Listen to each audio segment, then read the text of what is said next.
How do you create Blender driver variables with Python? This is a question that I got asked and I would love to dive into it in this video. If you're new here, I'm Victor Stepanov and I love helping artists learn the Python programming language. Let's dive into Blender. Okay, so we're in Blender. Let's go ahead and head on over to the scripting workspace right here. I'm gonna hit new and now we have a script going so we can start writing the code. Before actually I do that, let me clear the scene by hitting AX and then delete.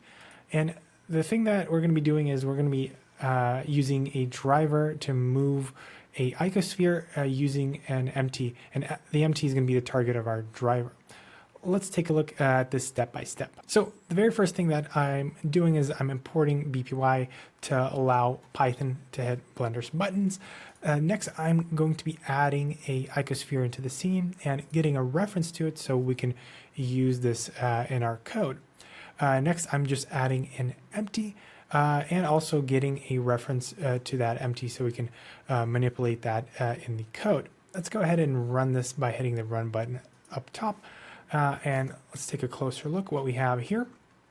So we got the icosphere and we got the empty. So everything was created as we wanted to. Let me just delete that. So we're going to be iterating by modifying the script and then adding some lines, making sure that everything works, and then deleting the scene so we can not have like a bunch of icospheres in the scene, right? All right. So the next thing is that we need to create a driver on one of the properties. And in particular, I want to create a driver on the location on the x-axis for the icosphere. So let's go ahead and do that. Okay, so I'm taking a reference that we got to the icosphere and I'm adding a driver.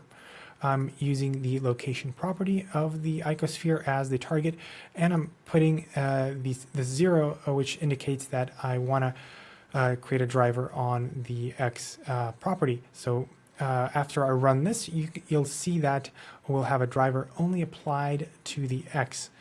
Okay, so let's run that and let's take a closer look. So you can see that I've selected the icosphere and we have a driver applied to the X. And the thing is that if you want to apply drivers to all of these, to X, Y, and Z, you can just remove this part, right, and just apply it to the location in general. And I won't be covering how that works in this particular video. I'll be creating a separate video for that. And if you're interested in finding out more about that, at the end of this video, I'll let you know how you can get that video. Okay, let's go ahead and hide this. And clear the scene. And we're getting actually the driver fcurve object, but to manipulate the driver itself, we would need to get a separate reference to that, and it's contained inside of this driver fcurve object. Let's do just that. So with this line right here, we're getting the driver object, so now we can start manipulating the driver itself. If we go ahead and run this, we can take a look at the driver itself. So I'm going to open the driver editor. And you can see that we don't really have an expression yet, right? We don't have any variables, and we're going to be changing that in just a second. Let's go ahead and do that now. Okay, with the next line right here, I'm using the reference to the driver object, and I'm creating a new variable. So there's like a list of variables, and I'm creating a new one with this line, and I'm getting a reference to the variable that we just created. Let's go ahead and run this. Let's take a look at our driver. And now you can see that we have a variable right here. It's already named something, and let's go ahead and change the name with Python code. Also, we're missing the target of this variable, what exactly we're going to be tracking. Okay, let's go ahead and update the variable name.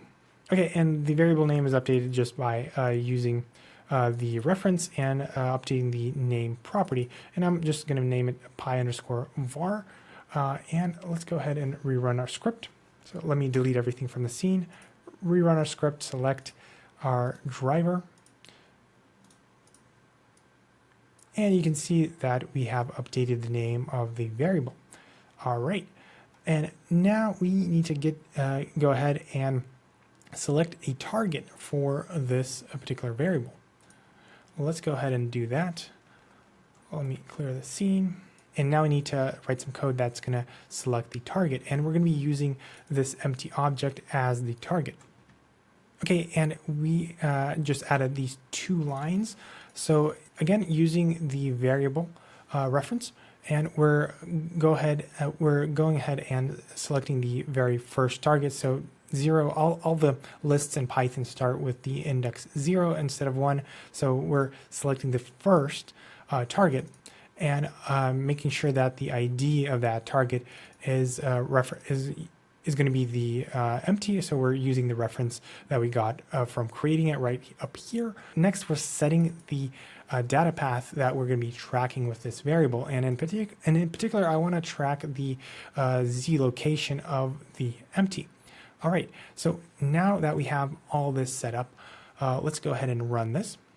Select this icosphere, look at the driver editor, and you can see we have the name set, we now have the target, and we have the data path set right here. The main thing that we're missing is the expression itself. So what are we going to do with this? Let's go ahead and set that up right now. Okay, now we're going to be using the driver object reference, and we're just going to use the expression property, and we're going to set a string or a piece of text that will define the expression. So we're using our variable right here, and then we're just multiplying by 0.5. So now let's go ahead and clear the scene and run our code. Now let's take a look at the location, driver, and you can see now we have the expression set as well. Okay, let's go ahead and take a closer look at the scene. So let me move this to the side. So we're supposed to, so the driver is hooked up to the Z axis of the empty. So I'm going to press, so I pressed G to move this empty, so it's moving a bit, but let's move it on the Z axis. So I'm going to press Z, and now you can see that the icosphere is slowly moving because we defined that particular variable. All right. Okay, if you found that interesting and you are hungry for more, I have an extended video that cleans up this code and shows you how you can apply the driver to X, Y, and Z, right? So I didn't show that in this video. And if you want, you can sign up to my email list, and I'll leave a link below. And if you do, I'll send a link to this video so you can enjoy and learn more. And after you do that, you probably will be interested to see how you can use a Python function in a driver expression. And I go over that in this video right here.